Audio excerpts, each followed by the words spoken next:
The person you cannot stop thinking about right now, the one who irritates you or the one you admire, is not a separate human being living a life of their own. Neville Goddard spent 40 years reducing an entire mystical system down to 4 words. And those 4 words are the most disorienting sentence in the whole law of assumption. Everyone is you pushed out. Take that literally for a moment, because Neville meant it literally. The face across the table from you is not an independent center of will who happened to walk into your day carrying their own agenda. It is a state of your own consciousness, turned outward, handed back to you wearing someone else's features.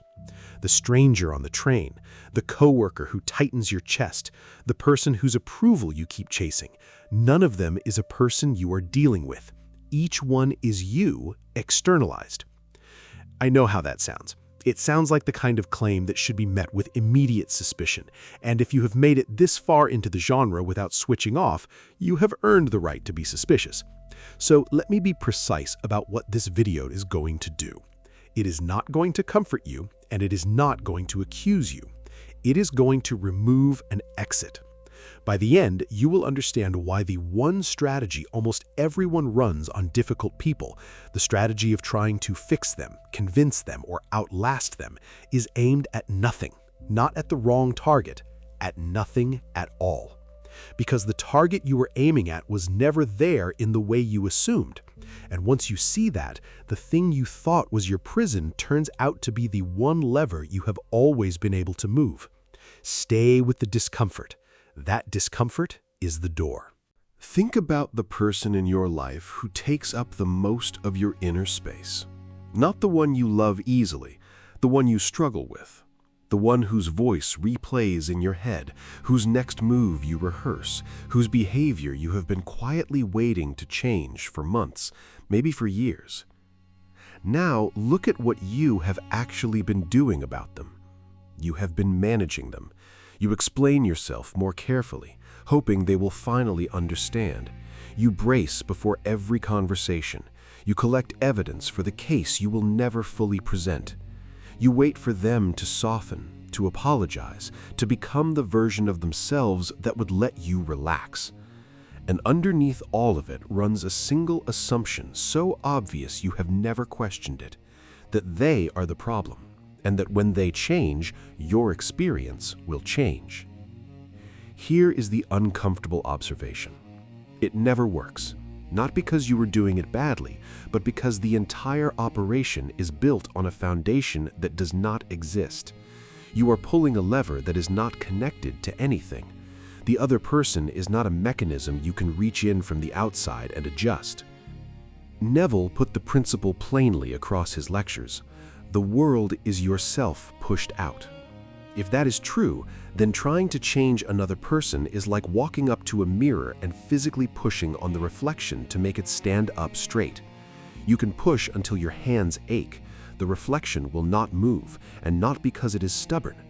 It will not move because it was never the thing that decides the posture. It only ever reports the posture. This is why the effort feels so exhausting and so strangely fruitless at the same time. You are spending real energy on a point of leverage that does not respond because it is downstream of you, not across from you.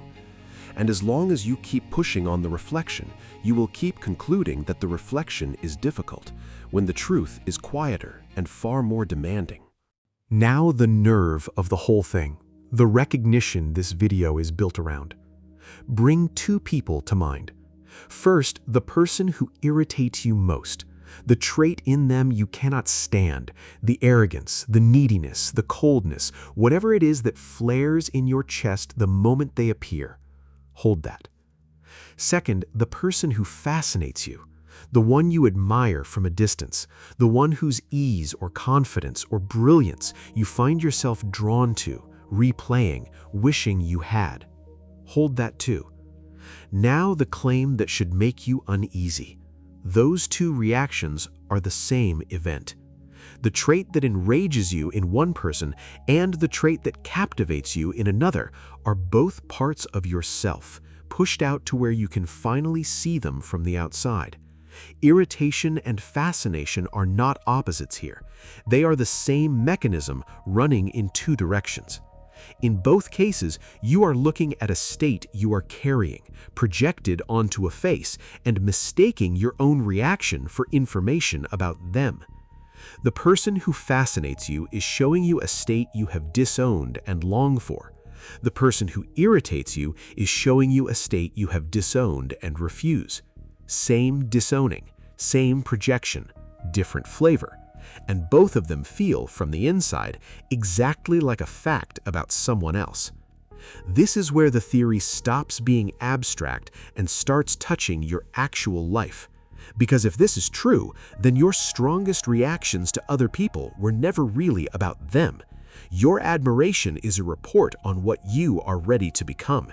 Your irritation is a report on what you are still fighting inside yourself.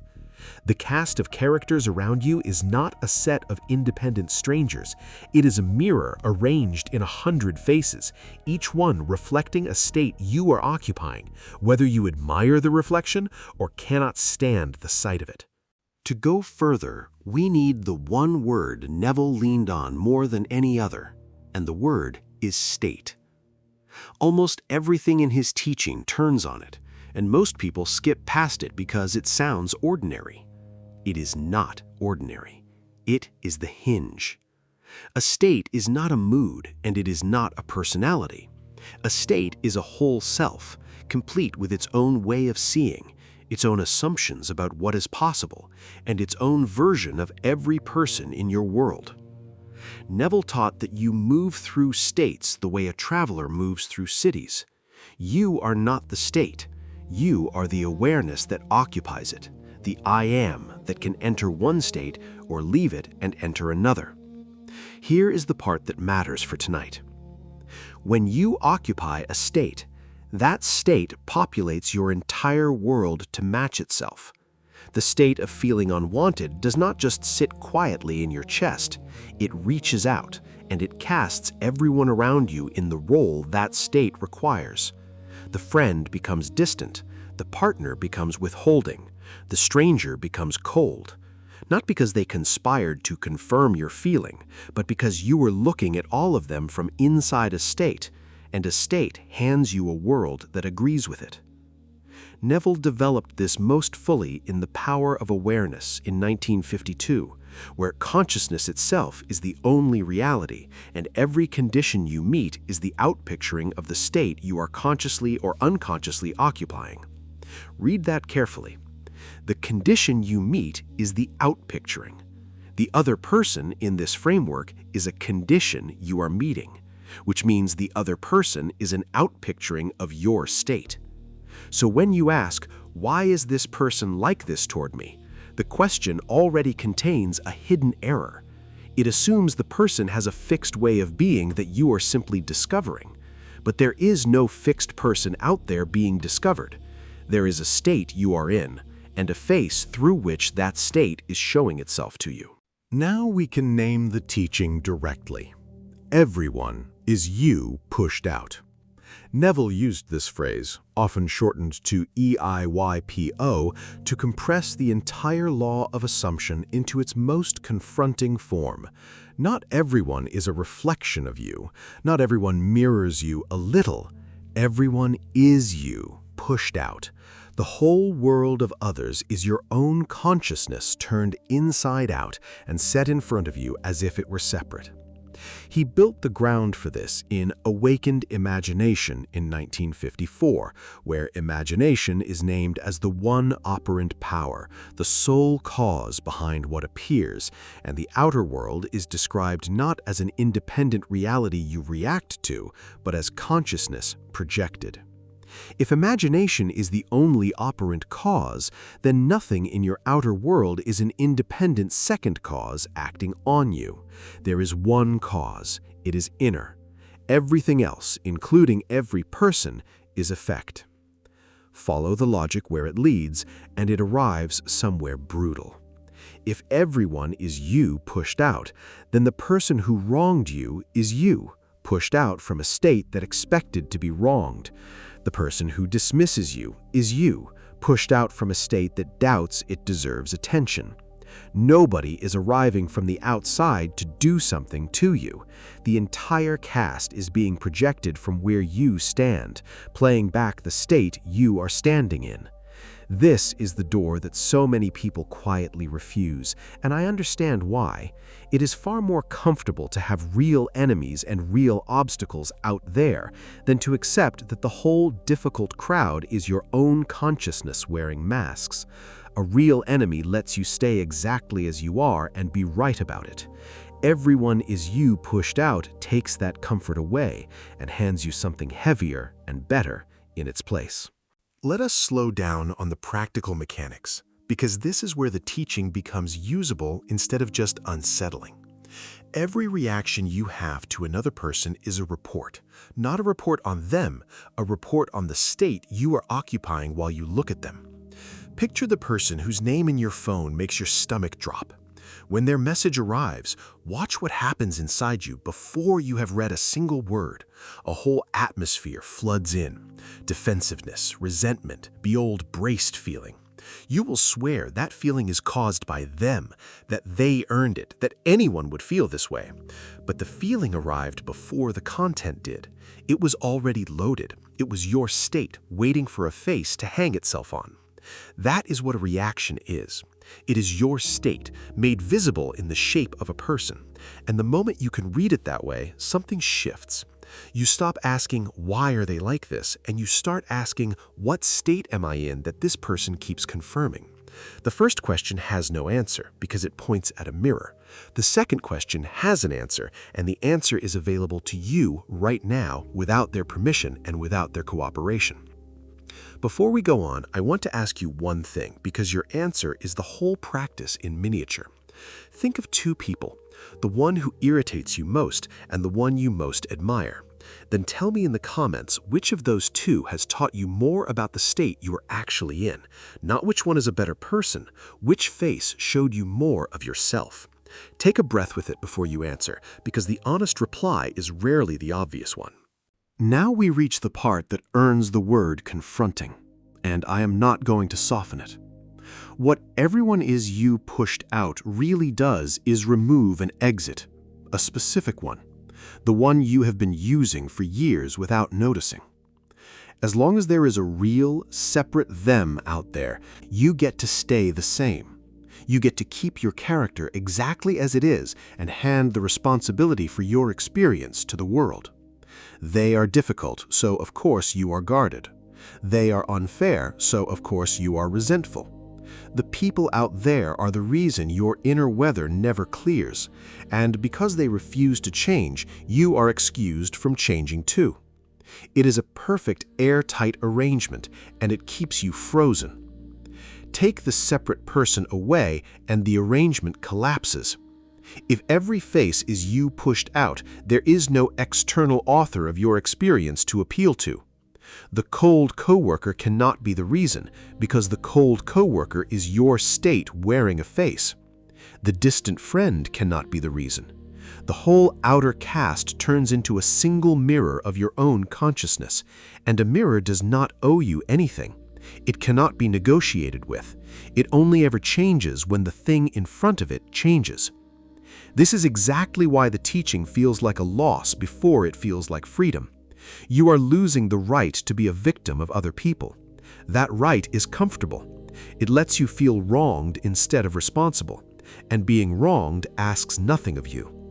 Neville's law asks everything of you, all at once, by pointing at the mirror and saying quietly, there is no one out there. There is only the state you are looking from. Sit in that for a second without rushing to the relief.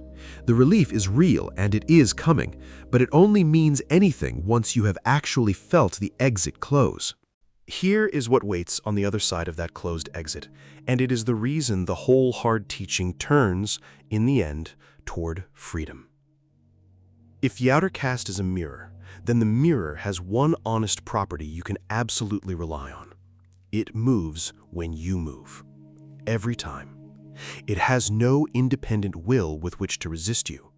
The reflection cannot decide to stay slumped once you have stood up straight. The moment the state changes, the entire projected world reorganizes to match the new state, because it was never anything but the outpicturing of the state in the first place. This is the promise hidden inside the demand. You cannot change other people, which felt like a wall, but the wall has a door in it, and the door is that you were never supposed to change them. You were supposed to change the state they are pushed out from. And that, unlike them, is entirely inside your reach. No one has to agree. No one has to apologize first. No one has to become a better person before you are allowed to occupy a better state. If this is landing, if you can feel the ground shifting under the usual way you see the people in your life, then subscribe and stay with this. There is a great deal more of this work here, and it goes deeper than one video can. Notice how completely this reverses the ordinary order of things. Ordinarily, you believe the world must improve before you can feel differently. Everyone is you pushed out inverts it. You feel differently first, you occupy the new state first, and the world of others rearranges itself afterward to confirm the state you have taken. The mirror follows. It always follows. It has never once led. There is a place where people take this teaching and go badly wrong, and honesty requires me to walk straight into it rather than around it. Everyone is you pushed out is not permission to treat people as scenery. It is not a license to dismiss someone's pain by telling them they are just your projection, or to walk away from every difficulty by deciding the other person is not real. That is the ego grabbing a mystical idea and using it as armor. Neville never taught coldness. He taught responsibility, and responsibility is the opposite of dismissal. If everyone is you pushed out, then the way you treat them is the way you are treating your own consciousness, in the open where you can see it. Read it that way, and the teaching becomes fierce rather than detached. The person who irritates you is a state you are carrying, so the way you meet them is the way you are learning to meet that state in yourself. Contempt for them is contempt for a disowned part of you. Patience with them is patience with yourself made visible. You are not excused from love by this teaching. You are handed the reason love was always the intelligent move. And here is the hardest turn of all. The traits you most want to change in other people are almost always the traits you are least willing to look at in yourself. The arrogance that infuriates you is a report on your relationship with your own worth. The neediness that repels you is a report on a hunger you have refused to admit. The person out there is doing you the strange favor of making your own hidden state visible, dramatizing it so that for once you can see it clearly enough to change it. They are not your obstacle. In the architecture of this law, they are your clearest instruction. So what do you actually do tonight with the one person who lives in your head? You do the only thing this law leaves available. You change the state they are being pushed out from, not their behavior, the state. Begin by naming the state honestly. When you look at this person, what are you assuming about yourself? Not about them, about you. That you are not respected, that you are not safe, that you are the one always left waiting. That naked assumption is the state, and it is casting them in the role that confirms it. You have to see the state before you can leave it. Then, occupy a different one. Neville's method here is revision and living in the end, and both are quieter than they sound. In imagination, replay a recent scene with this person, but from inside the state you would occupy if the thing were already resolved. Not you begging them to change. You already established in the ease you want, watching them respond from that ease. Feel it as done. Persist in it the way Neville taught you to persist, in sats, a state akin to sleep, that drowsy threshold at the edge of the night where the assumption sinks in undisturbed. His teacher Abdullah gave him the model for this decades before. Neville longed to travel to Barbados and had no money for the passage. Abdullah refused to discuss the how. He told him, according to Neville's own account, that he was already in Barbados. Occupy the state of the wish fulfilled now and let the outer world catch up. That is precisely the move here. You do not wait for the person to become bearable. You occupy the state from which a bearable person is pushed out, and you hold it until the face in front of you has no choice but to report the change. In The Law and Promise, published in 1961, Neville gathered case after case of people whose outer worlds rearranged themselves, and the pattern in every one is the same. Nobody talked another person into changing. Nobody managed or convinced or outlasted anyone. They occupied a new state. They persisted in it until it felt natural, and the people around them shifted to match a change that had already happened on the inside. The mirror followed the mover. It always does. So return one last time to the face you brought into this video, the person who irritates you or the one you cannot stop admiring. You came in believing they were a fixed fact you had to manage, endure, or escape. Now you know what they actually are, a skate of your own consciousness pushed out where you could see it. Never your obstacle. Always your clearest reading of where you have been standing. You cannot change them, and the relief in that is total once you stop resisting it, because you were never supposed to. You were only ever meant to change the one thing that was always yours to move, the state every one of those faces is pushed out from.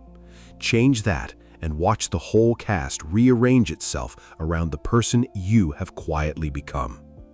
If something in you shifted tonight, drop the Neville Goddard line that has stayed with you longest in the comments and let it remind someone else that the door was always on the inside. And if you want to keep walking through what the law of assumption really asks and really gives, subscribe and let us keep going together.